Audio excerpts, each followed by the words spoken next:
Hello, and welcome to this episode of Seropie'sShelf. I'm your host, Seropie, and joining me again today is Star-Lord. Say hi, Star-Lord.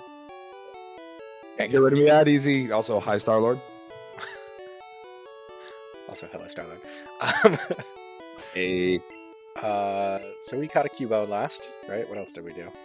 We have 3 badges. Boy. Cool. So I just looked it up. Cubone has terrible moves? Yeah, well, remember, we had talked about that.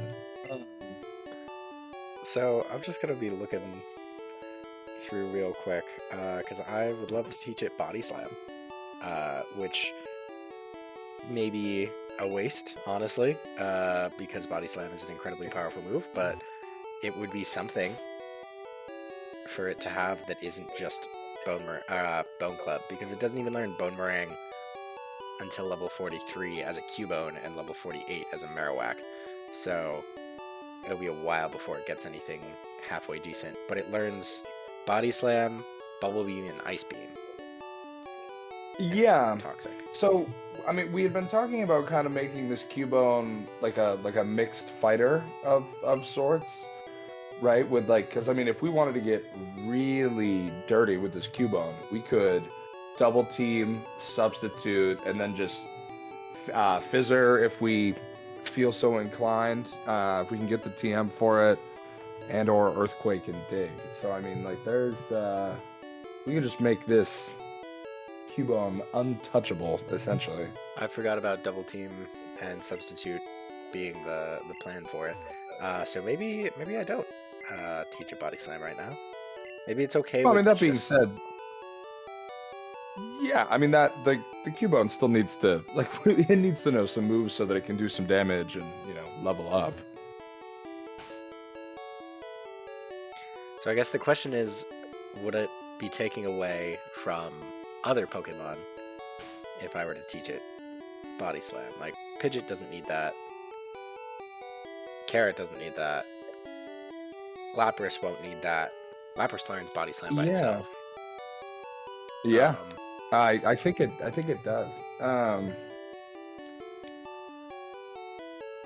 So I guess not. I mean, you're not super big on Snorlax, right? Yeah, I wasn't particularly interested in Snorlax. Also, I think Snorlax learns Body Slam by itself. Yeah, no, it does. I mean, that was that's like the Body Slam Pokemon, if you will. So then I'm gonna teach Cubone Body Slam so that it has something to do against things that resist ground type. Yeah, there you go. Okay. And then we're moving and grooving again. Yeah. And now Cubone gets to fight all of these trainers over here. Because I think I only fought the one. Every single last one of them. I'm pretty sure I only fought her because it's a choice between her and him, and then everyone else you can skip.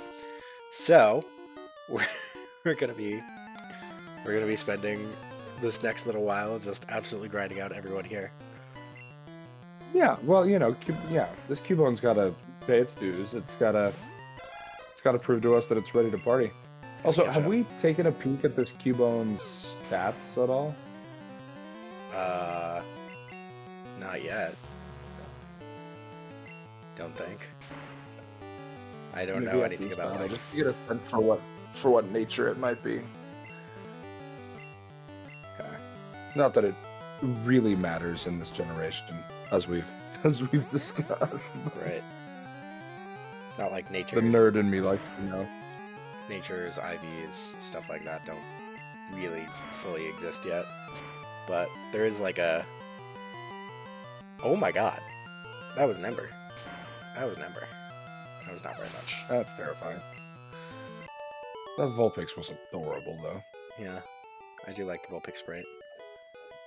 In this generation. It's better than basically all the other generations. So here are the stats. Yeah, that's our defensive boy, but yeah, the special is just garbage. Special is not good. That's why that Ember just hurt so bad. Yeah. I mean, it was also a critical hit, but this is Yeah. not good. God. Yeah, I didn't even think about this. Right, so all water type moves are going to be special. All grass type moves are going to be special. We just will never use Cubone against a water or grass type Pokemon, and we'll be fine. Right, yeah. Yeah, there you go. Cubone is for fire, ground, or rock and poison types. That is who Cubone will be for. Well, poison's going to be special too, right? Poison's physical. Oh, okay, thank God. Yeah, that would be real bad. But the strongest poison type attack in the game is Sledge, which is not particularly strong. This guy has a Muck. Hey, here we go. Showtime. No, I keep trying to like talk us into some Pokemon that I think should be cool, ought to be cool, might even be like a little bit like unique. Then I think about the practical application of these Pokemon in this first generation Pokemon game, and it just makes me so sad. It's so bad how bad so many Pokemon are. It's remarkable.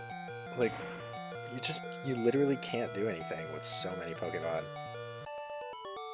And it's no, which I mean, adds, to the, nostalgia I think a lot of us have like around like our first teams, like we put them together and so many of us, it's the same, 5 or 6 Pokemon.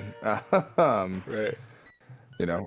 That's just how memorable this generation or the Pokemon from this generation are.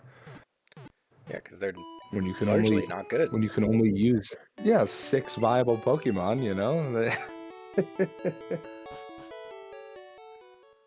Like you get like no, there's a lot practical of application for. Yeah. I mean, God, I think I was talking to you the other day about like the standard Gen 4 party that like everybody played with, or like seemingly everybody played with. Yep. Because you've got your Staraptor, your Luxray. A lot of people had like a Lucario. There's your Infernape. There's who am I forgetting? It's the ground type. That was the Gen 4 ground type. Garchomp? Yes, there we go. Boom, there's your Gen 4 party. Yeah, it was really pretty generic, but also because they were still so powerful. Like Luxray and Staraptor were still really powerful Pokemon later on in the game. So you would catch other Pokemon and then you'd be like, but my Staraptor is doing better. Like it's... Yeah, two early route, 3-stage evolution fighters is, it's hard to beat. Yeah. I mean, in the earlier Pokemon games, I think like the vast majority of the Pokemon that you meet early on are 2-stage evolutions, if that. Also just generally three-stage. weaker. Like they're the generic bug types that are used that are always considered to be like really weak because they evolve really quickly, and then you're supposed to like get rid of them as they get outclassed by everything the Pokemon else. Company has done the Pokemon Company has just done the bug type so dirty in general for decades. So I mean, there was Pinsir in Gen 1, and Pinsir is truly a very strong Pokemon. Pinsir is cool, but I mean, like it is, like statistically, but it didn't have any moves to back it up. Did I get Sand Attacked and not notice? Sorry. What's that? Did I get Sand Attacked and not notice? Cubone just missed 3 Bone Clubs in a row. Oh my god. Ooh, that's just bad.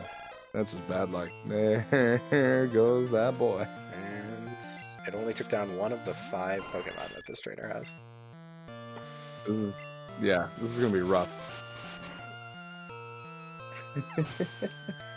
But sorry, I didn't mean to cut you off. Oh no, you're so fine. No, I was just hating on Pinsir, and maybe I'm just jealous because like I never got one as a kid. I'm sure there's some bitterness, like some leftover resentment there. Because they were like, I mean, they're difficult to get. It finally got a Mega. I mean, that's cool, I guess. it does have a signature move, so I guess that's something. Yeah. I would say that Pinsir is really, really strong. Like, they did do the bug type dirty, and that, like, there were the original 2 that had the 3-stage evolutions that were done by level 10. And those were supposed to be, like, the main ones that you saw, but then, by the way, here's Pinsir, like, over significantly further into the game.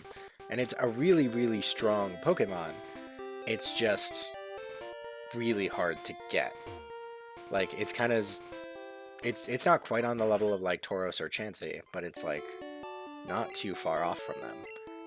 And so putting it behind a wall like that, an artificial wall of making it incredibly difficult to obtain the decent Bug-type Pokemon, does feel like they're kind of doing Bug-types dirty. Also the same thing with Heracross in Generation 2. And then Generation 3 didn't really even have a good Bug-type Pokemon. It was just Heracross again. I really like Dustox, but like I'm probably alone in that camp. That's a brand new take that I genuinely have never heard. Really, I don't know. I think Dustox was a really cool like status Pokemon. Deceptively fast, low key, kind of bulky. Pinsir, by the way, has a base stat total of 500, so it is remarkably average statistically wise. It does have an attack stat of 125, which is solid, and its defense is its physical defense is 100, but the rest of these stats are kind of meh. What's its speed stat? 85, which is that's all right.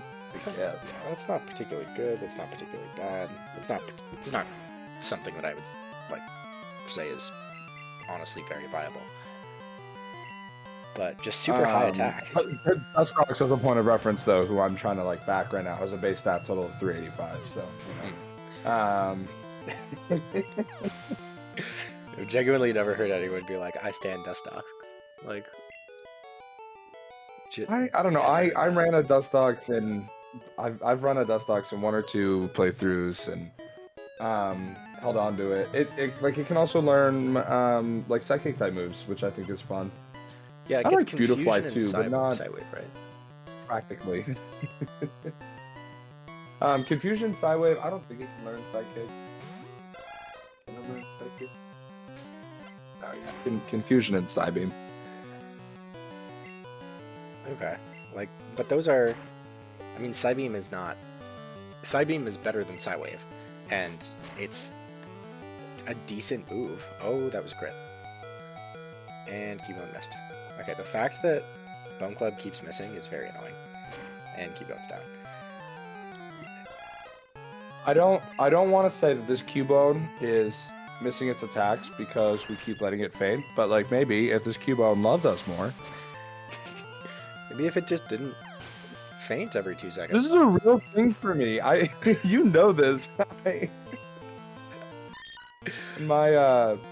It's just so much more exacerbated too by the fact that I'm playing Soul Silver again right now, and so like I get to like turn around and check in on my Pokemon behind me. Yeah.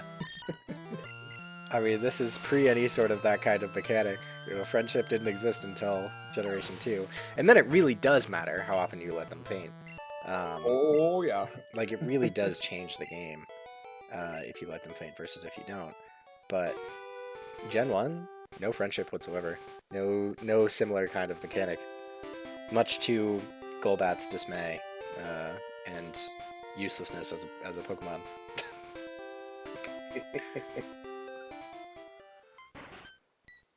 Oh god. Have you ever tried to run a Beedrill? Like, have you ever... Sorry, I'm thinking about just how awful Bugs are. Almost every single bug-type Pokemon ever has been.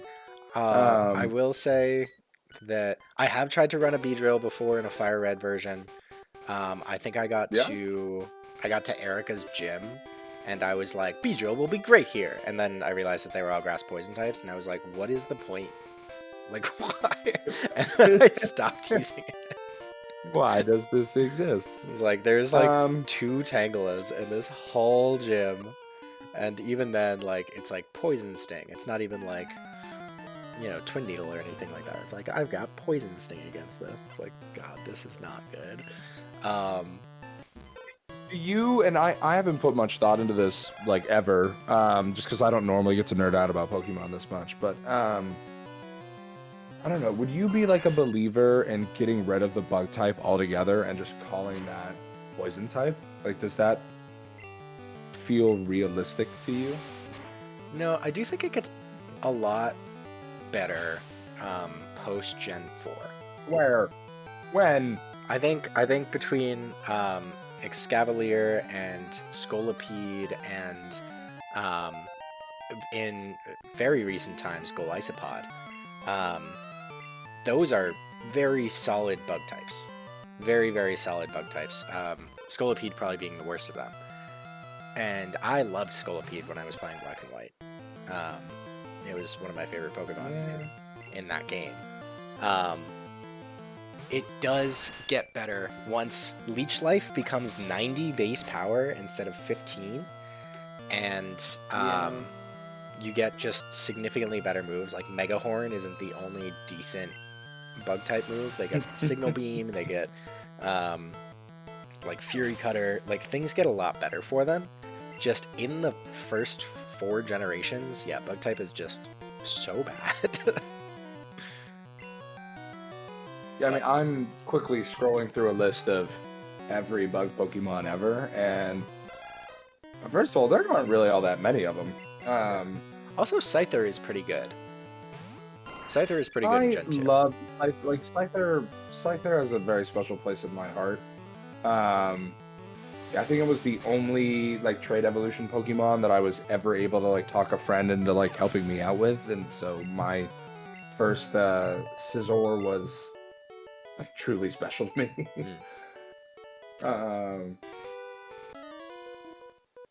But yeah, I don't know. I like Fortress. I think is also a really cool Pokemon, but that's Gen 2. Like that, but I think that's just an anime thing. I forget that Shuckle is technically a bug type Pokemon, but Shuckle's just the coolest cat you ever did see. Ninjask and Shedinja, I think both have legitimate competitive, like practical capabilities. Yeah, Yanma, Like, there Yanmega was a also. Yeah, that's true. Yeah, Yanmega with the speed boost. There was a time in like Gen 3, back when you had to, hop in the battle tower, connect to somebody physically, where Armaldo was actually, or sorry, that's Gen 4, isn't it? No, that's Gen 3. It is, right? Yeah. Yeah. Yeah, Steven Yeah. has one. Yes. Yeah, where Armaldo was, considered pretty tough to deal with. Vespiquen has seen some usage competitively. Oh god, Skorupi is in here, which is, I mean, Drapion is one of my favorite Pokemon, but I always forget about Drapion is no and longer in Skorupi. Pokemon. Because their types don't make any sense to me. Drapion, yeah. Like they seem I mean, like don't get me wrong, I love the typing of Drapion, but it. I genuinely couldn't even feel tell you what it is misplaced. right now. Like is it poison It's dark? poison. It's Or is poison ground. It's poison ground? I'm 99.9% positive. Literally not. I will double check. Ground Just was because I've nowhere been on wrong my about radar. everything. It is poison dark. Oh my god. I have to go. Anyways, moving right along. Arceus is in this list. I think that's funny. Yeah, Arceus being but- on the list of every single Pokemon type is very funny to me. It's like, okay, That's hilarious. sure. Yeah, Scolipede is pretty cool. I forget the Dwebble and Crustle are both considered bug types. That doesn't make sense to me. Like crabs are considered Um, bug types. Yeah. Yeah, and I guess, I mean, I guess that kind of makes sense. Oh god, I remember all of the hype around Joltik and Galvantula. those two were supposed to be cool. They were like, oh my god, finally a cool typing for a bug type Pokemon. Volcarona was actually a monster. Like Yeah, that's true. competitively for when was that? Was Gen 5, wasn't it? That was Gen 5, yep. Yeah, Volcarona was a monster. Genesect is in here, but that's I forget that Genesect even exists because they made it impossible to obtain and completely irrelevant to anything story-wise. Exactly. Oh, The only other like really worthwhile Pokemon on this list that I see is Pavilion. Cleavor is cool, and Lokix from Gen 9 is actually a cool cat. I don't know But either anyways, of those Pokemon that you just said. Because sorry, that was a stopped following long Route 10-7. tangent from me. But but bug types are just like there are a lot of cool ones. I always forget how many cool ones there are. Like that's a crazy number that you just listed off that I had not thought about at all. I was thinking like Ariados and like Caterpie and like the ones that the ones that you mentioned, like Beautifly and Dustox and that's most bug type Pokemon, and like I get it. Like if there had to be a type, I mean, like when you think about bugs, I don't know. I think of, oh my god, this Game Boy Advance version of The Hobbit, the video game. I think that same version is also available, or it was available on PC and Xbox. But there were these like little like, I don't know. I always thought that they were slugs until recently. I went back and revisited this game, and no, they're like little bugs. They're like little like larvae that you like squish. They like drop, like they make an audible squish sound when you smack them, and like there needs to be something like that, I guess, for these animals to pick on in early stages of the game to develop experience like that. Like it makes sense, but it's just too bad because I don't know, bugs can be so cool and creepy. Like why don't we have a bug ghost type Pokemon? that'd be very nice. That would be very cool. What's that? I would be really into that. I mean, right? I mean, something like almost like Black Widow-esque, you know? Right, and just like there's so many things that are like, oh, this bug is a demon. This bug is a ghost. This like, or like there are ghosts that like are covered in like so many different like bugs. Like they come out using the Lord of the Rings as an example. You know, when the I'm forgetting the words for literally everything. When the riders in black show up and they're hiding under that root. Nazgul. When the Nazgul show up, they're hiding underneath the root, and bugs just start coming out of the dirt and out of the tree and like landing on them to signify how incredibly like dark and evil this thing is. Like it a lot of people associate bugs with necrosis, and like they are like legitimately like nature's decomposers, or a lot of them are. I don't know if you could classify a lot of those critters or creatures as bugs technically, but I mean they're bugs for all intents and purposes. They're bugs. Like if it's an arthropod and it's land based, it's a bug. Like that's it's a creepy crawly, right? Like I'm not gonna split hairs about is it an insect? Is it a spider? Is it a bug? Is it a fly? Is it like I don't care. It's a bug. It's a bug. Well, I mean, I was about to say too. Like have you ever seen the movie like Arachnophobia? Like they're like it's I don't know. Just feels like a missed opportunity.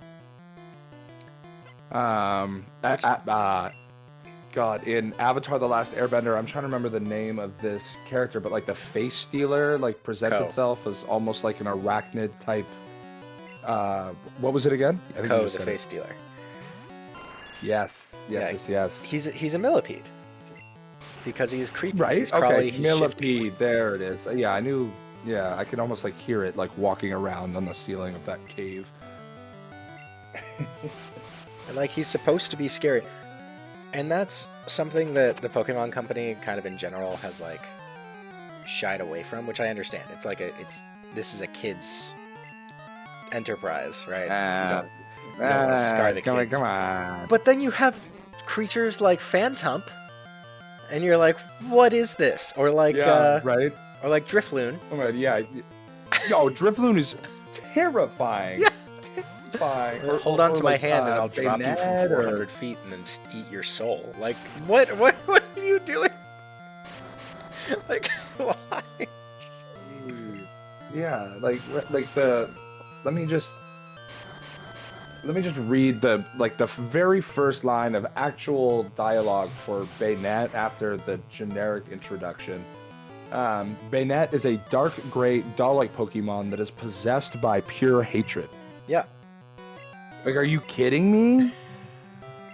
Being driven to life by a powerful grudge, it keeps its life force safely in its body by the means of its zipped-up mouth. If unzipped, it would lose its energy. It lays curses on others by using its body as a voodoo doll and sticking pins into itself. Like, come on. That is so much more messed up than anything than like what I remember in the slightest. That's amazing.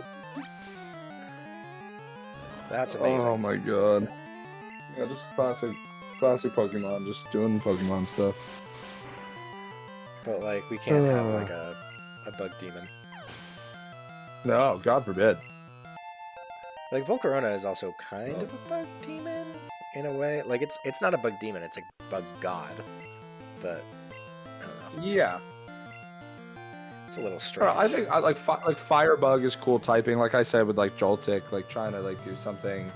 Because I mean, and that also makes sense because like a lot of people. I forget what exactly it is, what ability or affinity that spiders have to like pick up on not shock waves, or not like seismic, but help me out here. Like when they're sitting on their webs, they're able to detect movement through something similar to like electrical waves.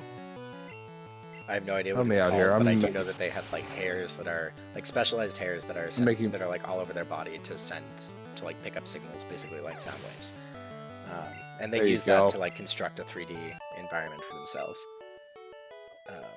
So God, like I'm gonna get roasted so hard in your comment section by your wife and our two friends that watch this video. If she watches it. Roasted. No, she's busy. She has things she has to do. It's fine. Oop, that's not what I meant. Yeah. I mean, I would show up every day for Carrot, but I guess mommy just doesn't love Carrot like Carrot's dad's. Yeah. Whatever. So we do. It's okay. It's okay. She has other things she has to. I'm not salty. You're salty. I love that this video is basically just it's like a grind and like level up sesh with a backdrop of like bug Pokemon hatred and Look, I am super this is what the people need. Neutral on the bug type. Like, I think they're really cool designs. They're usually so bad. Like so I guess it's maybe it's leaning towards the hatred side, but it's fine. Is there any other type that you can think of that has just been how do I say this in a Pokemon environment friendly way? You know what is it Pokemon environment friendly? This man. This man right here. Oh no. Yeah, I mean he's right up there with Baynet, just like why is this man here? Also, you walk in and the first trainer is like, you're not allowed in here. Are you a creep? Like, it's like, why? Why Japan? Why do we do this? Sorry, is there any other type that has been absolutely dunked on as hard as? Dunked on, that's a good one. I would say Poison has been dunked on similarly hard. Maybe. I don't know. Poison, there are a handful of very strong Poison type Pokemon. Poison is also probably my favorite typing of Pokemon. I mean, I guess, so in Gen 1, like, you get, honestly, one of the strongest Pokemon in the game. You get Nidoking and Nidoqueen. Yeah. And those are amazing. But you have Poison. It's just kind of like a default like background type, which is so odd to me. Like, why are the Ghost types also Poison types in Gen 1? Like, Yeah. No, I mean, feels weird. I agree with you in that I feel like it is just an easy throwaway, like, this Pokemon needs something. Let's also make it a Poison type, you know? Yeah. And I'm looking at the Poison type move pool, and it's not very deep. That like... being said, there are a handful of really cool Poison type moves. Like, by what generation? I'm looking at all of them. Yeah, and but I mean, as it goes on, things get significantly better. You start to have just more time to flesh everything out. But in the beginning, Poison types, you had Poison Sting, you had Poison Powder, you had Toxic, and you had Sludge.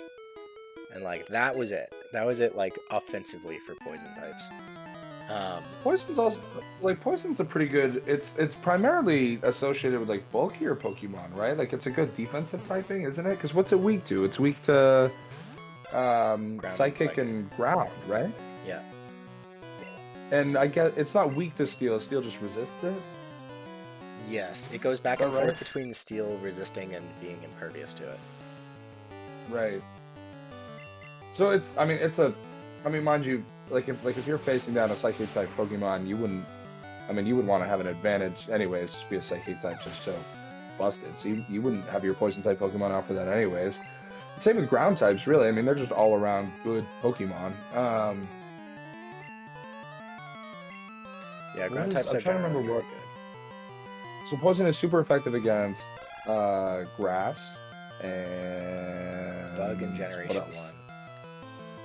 But Fairy later on. Fighting too, right? No. No? Against fighting. I think it's just Grass for a while until Fairy type starts to exist. I think it's Grass and Bug in Gen 1, and then they get rid of the Bug type advantage in Gen 2, and then it's Fairy type once Fairy is introduced in Gen 6. Because they needed to balance Fairy, because Fairy is Fairy is the Titan Destroyer, the Dragon Destroyer, so it needs to be balanced by being randomly weak to fire and poison. Oh no. This is, dang. Like, Poison is... I don't know if it's dunked on quite as hard as Bug is, in general, but, like, it genuinely gets some very strong Pokemon. Like, Arbok, Weezing, Muck, in Gen 1 are not good, but Nidoking and Nidoqueen are amazing. Also, all of the good grass Pokemon that are just secondarily poisoned for some reason, a lot of them are very good. Yeah, I mean it makes them naturally more bulky, as we were saying, like a lot of poison type Pokemon are. Why is that one Execute in the middle so much bigger than the rest of the other Execute? I don't know. It's not even a perspective thing because it's behind all the other Execute. Yeah. Talk about one of the weirdest Pokemon ever, by the way. Like, what is a bunch of half-broken eggs doing together with faces, like calling themselves a Pokemon? And then how does that turn into a tree?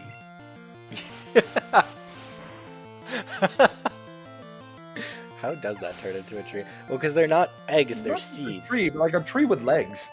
Yeah, like a little dinosaur tree. Because they're not eggs, they're seeds. They just look like eggs. Because right. Why not? You know, like, sure, let's have them do that. Hold on, real quick, just so I can get this out of my way, because I just said the Poison's my favorite type, and I feel like I need to defend this now.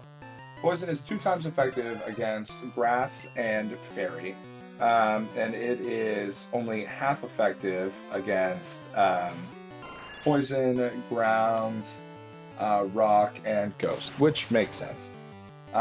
Defensively, it takes half damage from grass, fighting, poison, bug, and fairy.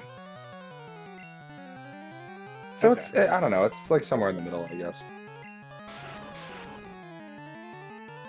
Yeah, like it's perfectly fine. Like that's not a bad spread of things to have weaknesses and resistances to. Like those are decent types, and it's not too many things that are strong against it. Not too many things that it's weak against. The big issue that I have with it really is like it for 4 generations. It is only strong against one type. And that one type is Yeah. usually also the poison type. So most of the time, it's not actually strong against this Pokemon. Like that's Oh god, again. the biggest issue I have with Yeah, it. no, I'm with you. I don't know. I might need to go back and rethink because I think my all-time favorite Pokemon is Gliscor, who I always want to call a poison type, and it's just not. It's a ground flying, right? It's a ground flying. It can learn a lot of poison type movies. Gligar is also just a ground flying. That's crazy to me. It I thought learns that was a one poison. poison type move by level up, and that's Poison Jab. I'm wrong about everything. Do I even play Pokemon? What is Pokemon? What Ah, what are these creatures that we've been talking about? That's wild to me. I 100% Gligar. 100% thought Gligar was a poison type. right? Right? Like I thought that it evolved and lost its typing. You thought it what? I thought it evolved and changed its typing. Like I thought it lost. I thought it lost poison and gained ground. But I guess not. Yeah, that's just one of those things that, like, yeah, like would have made sense in our brains, like as children. So we probably just assumed it was such and made it so in our minds. But yeah, I love Gliscor so much. We talked about this the other day. I forgot what you told me your favorite Pokemon is. Blaziken. Yeah, hands down. Cheap son of a you son of a gun, you. Look, okay, my favorite that is not a starter Pokemon is Gardevoir. Notably, both Gen 3 I think Gardevoir is really cool as long as you're not being weird about it. You know what I mean? You know what I mean? Yeah, yeah. Gardevoir was my favorite Pokemon when I was my favorite non-starter Pokemon when I was a literal child. So, yeah, not a not a weird thing about it. It's just a really good Pokemon. Like it's pure Psychic type. It becomes Psychic Fairy, which is like a really very cool combination of types. Yeah. Very powerful combination of types. It naturally just becomes. It was the first Pokemon I ever learned about like setting up. I ever really learned like anything strategic cool. with. That's pretty cool. Because like I mean, Gardevoir is in that classification, like with Gengar, like a Pokemon that I would consider like glass cannons. Like as long as you like train them correctly and you give them the right moves, like you can do some nasty things with a Gardevoir, with a Calm Mind and a Psychic, and like you're just set. Yep. You know. Yeah, and that was the first like strategy: Calm Minds and Psychic, and then for Dark types, Calm Mind and Magical Leaf. Like it was. Oh, I like that. Yeah. It was obscene. Or Shockwave, or I always forget about Magical Leaf as a move because it only has like. No, Magical Leaf has 100 accuracy. Razor Leaf is only like 95, right? Isn't that what it is? Magical Leaf always hits. That's what it is. Yeah. Razor Leaf hits harder, but it has a much lower it has like 90 or 95 accuracy. Yeah, yeah. It also frequently critical hits. Like they both have an increased critical hit rate. They both do. Yeah. Yeah, I don't know why I always forget about that move. I mean, move is it's bonkers, and it just learns it by level up, also, which In is Gen 3? in Gen 3. Maybe this Really? was Gen 4. Yeah, maybe it was Shockwave. Or is it that I was using in Gen Curlia? 3. Curlia, it definitely feels Is it right. that Curlia or Curlia works. Gardevoir that learned? It could be Curlia. Yeah. Because that, I don't know, like, I've always, again, this is just one of those things that, like, as a kid, like, your brain just, like, assumes something.